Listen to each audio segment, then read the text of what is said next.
Eh bien bonjour à toutes et à tous, aujourd'hui nouvelle vidéo. Je suis assez content de vous reproposer un petit peu du contenu de ce genre, ça fait un bail que je vous en avais pas fait. Une récupération déchetterie, donc là une machine qui est en quelque sorte, qui est vraiment dans son jus comme vous pouvez le voir ici à la poussière que je peux vous montrer juste là. Ainsi que, les poils d'araignée. Je n'ose même pas vous enlever le cache du... en gros je vous explique, le radiateur est en dessous juste là. Et il y a un flux d'air qui vient se faire jusqu'à ce ventilateur ici, qui sort ici, et qui d'ailleurs n'est pas non plus particulièrement propre, on peut le voir ici sur la grille, même au niveau de la grille de la lime, c'est vraiment des machines, ce que j'appelle les sorties de grange. En tout cas, c'est un Dell Dimension 4600, 4800, je sais plus, non je crois que c'est 4600, oui voilà c'est ça, 4600, qui est on va dire en état... Alors il est complet quand je l'ai récupéré, il est toujours complet. La seule chose qui se baladait un peu quand je l'ai récupéré, c'est le disque dur ici, c'est un peu particulier. D'ailleurs, vous voyez d'autres disques durs derrière, c'était particulièrement drôle. Mais là ici, il y a un disque dur qui est vissé, un disque dur qui n'est pas vissé, c'est assez, je trouve ça bizarre, et vraiment pas normal. Sachant surtout qu'il y a deux emplacements pour mettre des disques durs, bien évidemment, dans cette machine. Hein. Vous avez donc du coup un petit emplacement là, un emplacement là. Et du coup, nous allons nous remettre un petit peu sur l'écran ici, car l'ordinateur est allumé depuis tout à l'heure. Nous avons donc un Pentium 4 à 2 Go 8 avec donc 512 kilo-octets de cache, c'est un FSB 533 apparemment d'après ce qui est indiqué dans CPU Information. CPU Speed, voilà FSB 533. Vous avez normal ou compatible, je crois que c'est pour désactiver certaines extensions du processeur, mais ça ne sert à rien dans notre cas. La machine boot sur un XP, je suppose. Donc nous allons faire Save Change and Exit. Chaque fois que je l'allume, il me demande la date. La pile est bien évidemment morte sur cette machine de 2003-2004, je suppose. D'après ce qui est indiqué dans le BIOS. BIOS révision A09 d'ailleurs, avec un logo Pentium 4 du plus bel effet. Je suppose qu'il démarre sur un Windows XP, tout ce qu'il y a de plus basique, qui pas vraiment à se faire chier à ce niveau-là. Voilà, alors ça y est, comme vous pouvez le voir ici, ça a démarré donc sur un XP Home, session au nom de Jean-Yves ici. Donc nous allons attendre maintenant que le clavier et la souris soient reconnus, ça met un petit peu de temps généralement vu que c'est des claviers souris USB. Ça y est, nous sommes bien sur le bureau maintenant, donc bon, on a quelques infos par-ci par-là, donc notamment il est indiqué ici que bon le pare-feu n'est pas activé, mais bon ça m'étonne pas. Est-ce que les mises à jour le sont? On voit MSE aussi en bas d'ailleurs, juste là ici. On a MSE qui est installé, Microsoft Security Essentials. Et je pense qu'il y a des icônes en utilisateur de bureau, parce que la machine a dû être redémarrée après que la pile soit morte, donc du coup ça relance l'assistant tous les 60 jours, enfin c'est un peu particulier. Mais voilà, à l'ère de sécurité Windows, logiquement il devrait s'ouvrir, s'il veut bien s'ouvrir. Ouvrir le centre de sécurité, ça met un petit peu de temps. Ah, il ouvre le control center d'une imprimante Brother. Bon, après, on a quelques autres infos par-ci, par-là.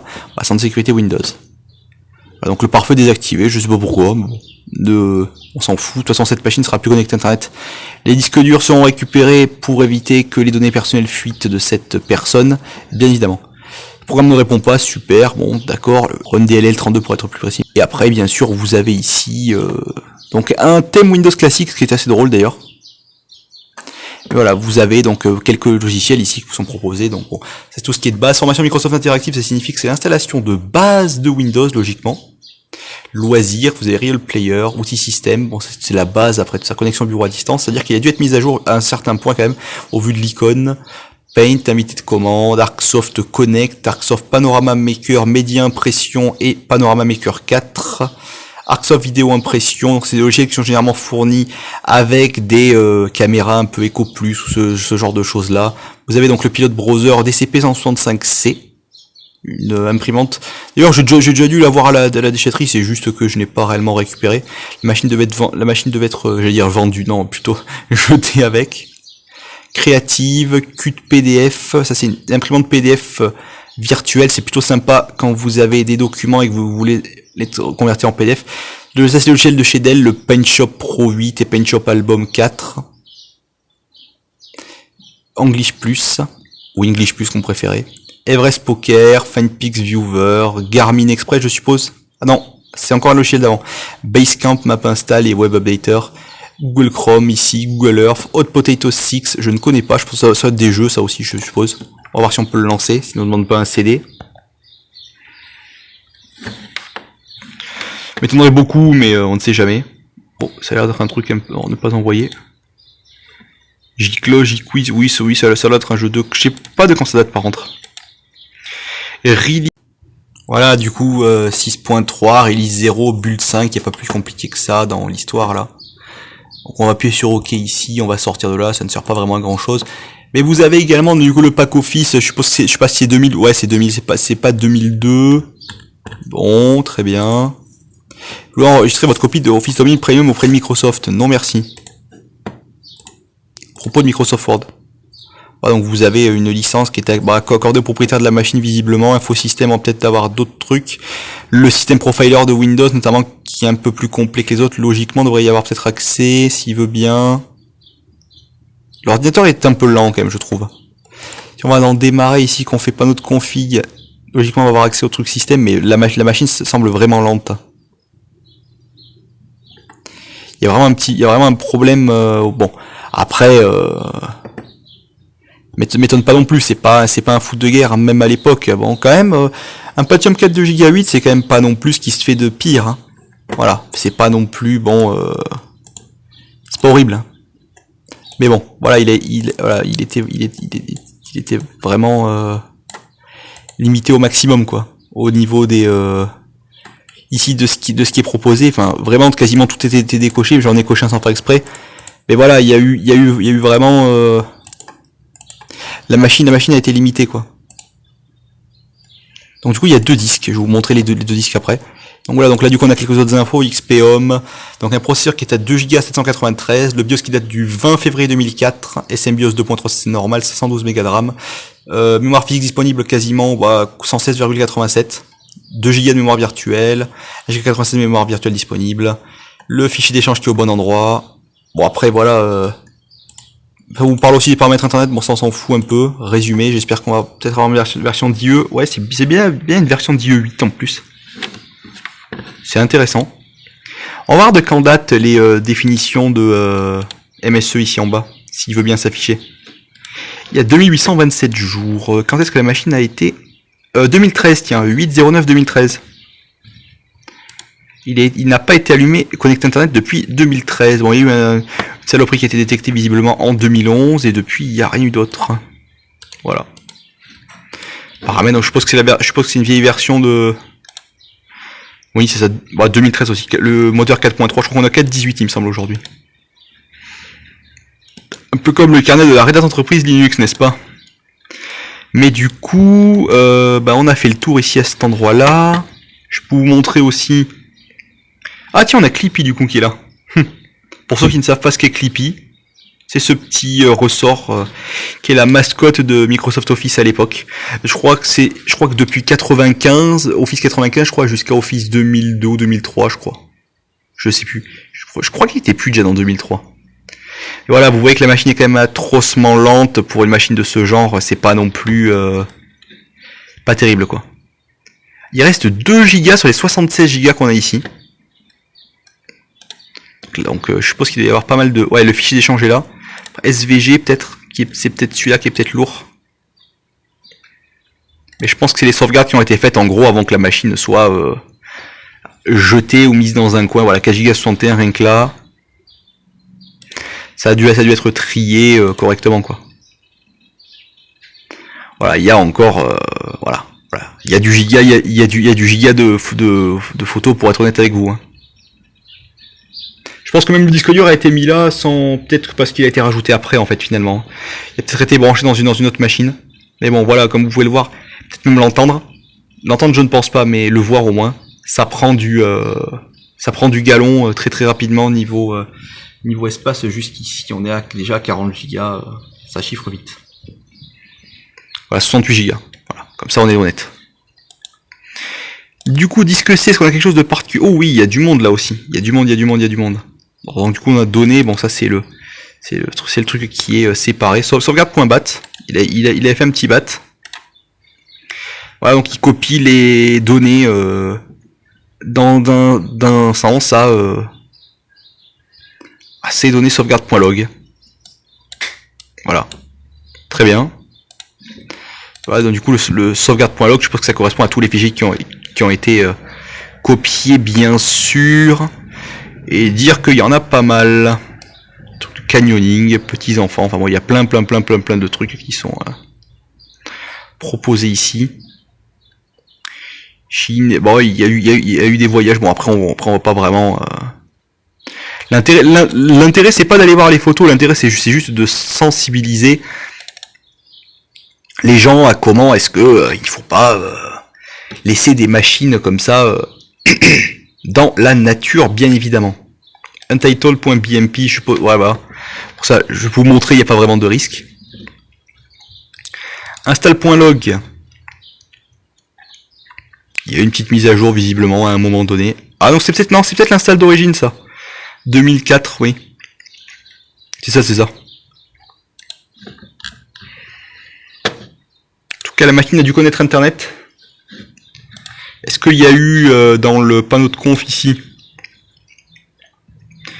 au niveau de des connexions réseau, connexion réseau locale? Oui, c'est ça. Je pense que c'était ça qui devait être utilisé. Il y a une carte fax à l'arrière de la machine quand même. Enfin, une carte modem quoi. Celle-ci qui était donc certainement non utilisée pendant tout ce temps. Voilà. Après, qu'est-ce qu'on a d'autre? Est-ce qu'on a vraiment des trucs qui sont un peu cachés dans genre programme file? Apple Software Update, tiens. Il y a softwareupdate.exe de 2007. Il doit y avoir une vieille version d'iTunes sur la machine, même si je ne l'ai pas vu tout à l'heure, en faisant démarrer le programme ici. Ah, mais c'est qu'il y a une liste déroulante. TeamViewer 8. Là on a Word du coup, Excel, PowerPoint, front page. Bon ça je suppose que c'est même le Word 2, voilà, ça mène vers Word 2000 je suppose. Oui, ça va être ça. Bien évidemment. Browder, Completely, ça va être une completely.com. Je sais pas trop à quoi ça correspond. Firefox Extension, Instant Tracker, comme plus après ça, après tout ça c'est la base, la Dell Computer Driver. Alors, vous avez les drivers de base de la machine qui sont proposés ici, en précédent. Voilà, donc c'est vraiment le truc de base.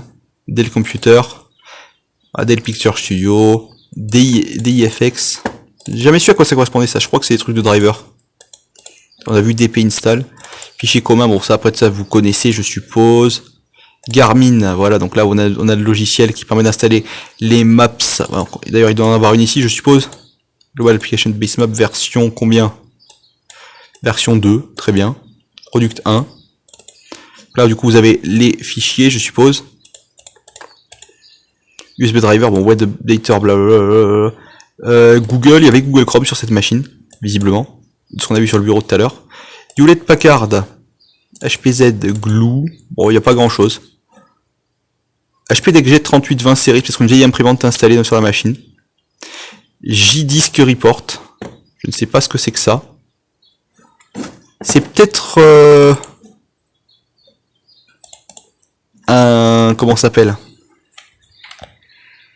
Un logiciel donc qui était présent sur la machine. Des fois il y a un écran de veille qui s'appelle quelque chose comme ça, je crois J-Disk, je sais plus quoi. Mais non, mais il est pas là. Je ne le vois pas. Je vois Jask PaintShop Pro Album par contre, je vais peut-être pas montrer. Peut-être ne pas vous montrer ça. Le temps que ça avait bien chargé, bien sûr. Ah bon, ça ne veut pas charger de toutes les manières. Voilà, donc je vais vous mettre autre chose. Je vais essayer de vous le fermer en bas.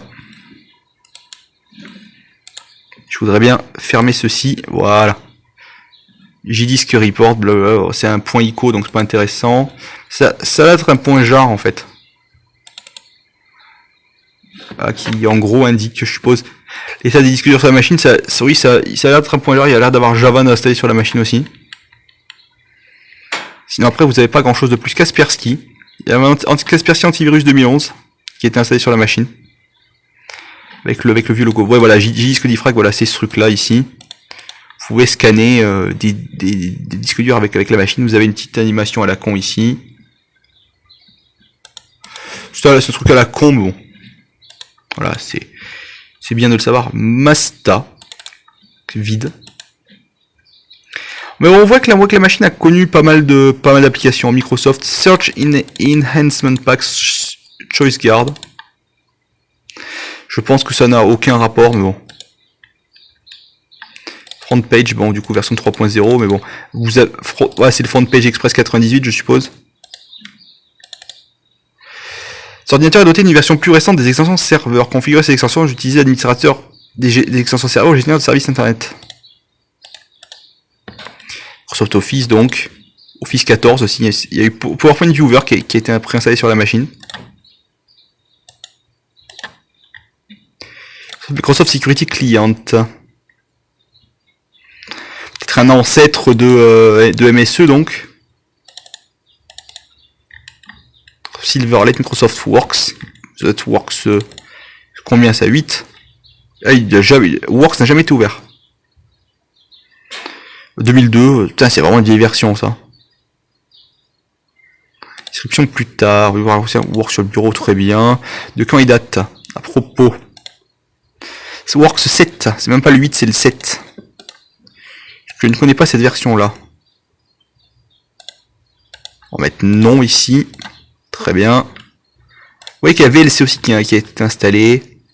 Thunderbird, j'espère qu'il n'y a pas quand même de compte mail qui soit sur la...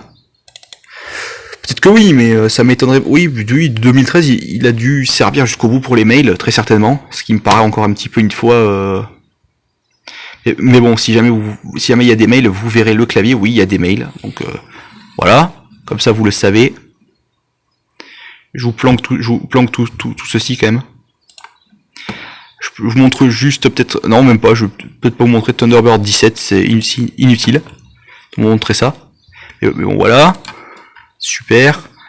Nero, voilà, donc vous avez Nero 7, Nero Back It Up et Nero Toolkit. C'est présent, donc peut-être pas tout le Nero, mais une partie. Nikon, NK View 6. Des trucs qui sont d'ailleurs, il me semble, pas présents ici. Hein. Ou alors je les ai pas vus tout à l'heure, mais... Si je vous montre un petit peu, il y a des trucs de chez Philips aussi. Philips Digital Audio Player. SFR, et donc c'est certainement une box SFR qui était connectée à cette machine. Avec un vieux logo SFR ici. Le fameux kit de connexion SFR qui permettait de savoir à combien on était synchronisé sans aller sur les paramètres de la box. Mais là on a vraiment fait le tour, voilà. Donc le visionnage Microsoft PowerPoint il est là. Donc il vous demande après ce que vous voulez comme... il vous propose ici d'ouvrir un document PowerPoint. Ensuite, qu'est-ce que je peux vous montrer d'autre? Bon, je peux vous montrer le VLC bien sûr. Mais bon, vous allez voir que du coup, c'est pas une machine particulièrement intéressante. Mais je veux quand même que vous compreniez. Là, il y a un travail de sauvegarde qui est fait. Qt4. GCC 4.4.2 de 2009-2010 1.0.5. C'est vraiment une vieille version de VLC qui n'a même pas l'apparence du coup de VLC 3. Forcément. On a fait le tour, je pense à peu près. Picasa aussi, il doit y avoir toutes les photos, j'ai même pas envie de vous montrer ça. Quest Scan, Skype. Skype a été installé à une époque en 2008. Oui, 2008, ouais c'est ça. Sonic, DLA, oui, voilà, c'est ça. Ce n'est pas le jeu Vidal aussi. De Vidal CD. Data. Il a dû y avoir une encyclopédie Vidal qui a été installée à une époque Xerox, NWWIA. Jamais dans ces dossiers-là. C'est pour Windows Image Acquisition, le WIA pour info. Et là, vous avez du coup le kit de connexion SFR, bien sûr, qui est juste là. Si vous faites par exemple 9diax.exe, bon, il va vous dire que vous n'arrivez pas à vous connecter. Votre box incroyable, il vous montre une 9box 4 avec un espèce de Sony Vaio sur le côté, je crois que c'est ça. Donc là, il vous montre une animation en flash, mais on s'en fout. Voilà, donc ça date de 2008-2009, c'est pareil. Quand la personne a dû avoir l'ADSL. Peut-être même avant, parce que ici, par où je suis, l'ADSL est arrivé assez tôt. Même à l'époque, en 2008-2009, on avait déjà, sur cette zone-là, 18-20 mégas sans aucun problème. Voilà. Du coup, on a vraiment fait le tour de la machine. J'ai pas envie de trop vous montrer, parce qu'après, sinon, toujours le même problème. Je préfère me limiter à ce que vous voyez. Déjà, à mon avis, vous en voyez déjà beaucoup trop. On va montrer le TeamViewer ici.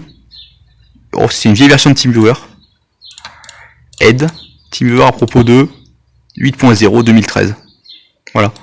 des serveurs pour se connecter à distance, très certainement là où la personne a fait le script pour pouvoir du coup faire la migration des données sans aucun problème.